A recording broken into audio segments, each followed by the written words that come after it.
đội chơi cái hô tức, chả xây cái hô tức.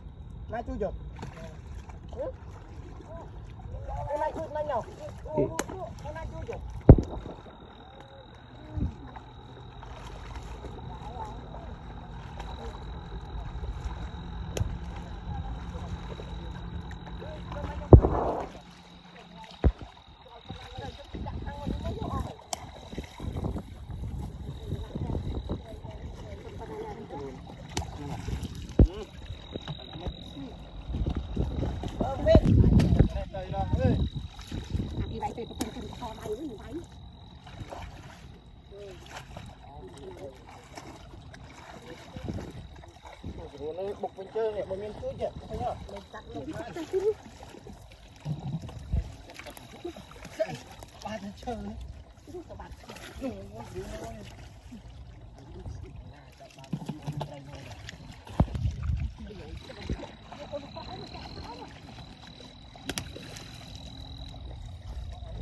Ô, sờ bài đâu. Ô. Đây đang thả cam ngay tiết.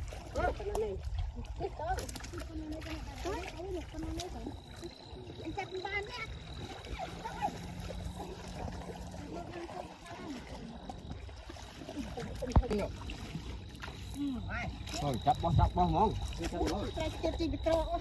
Rồi nó là nhóc bó tới của mình. Thằng khí.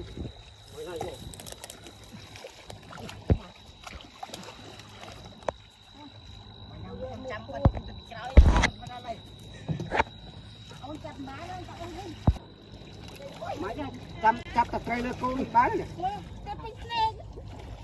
Mơ mông nó tập không không? Tuần chân phê cái. Bắt. Ở đây tụi tao bắt nhau mà. Mơ có cái chim rồi. Giờ sẽ đậm. Tại vì pol hô Việt mau tam tức rồi. Đi con thôi.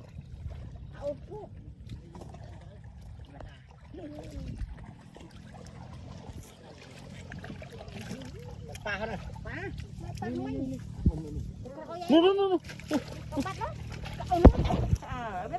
Ba này.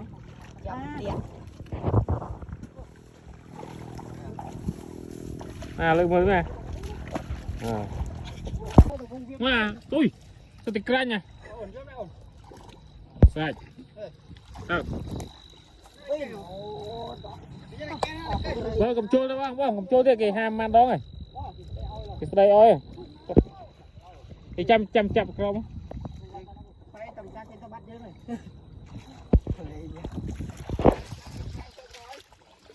Cho thấy nó hao rồi. Nó thấy nó đã trôi không không? Đi. Ô, mình chơi rồi. Trôi. Mình này kéo.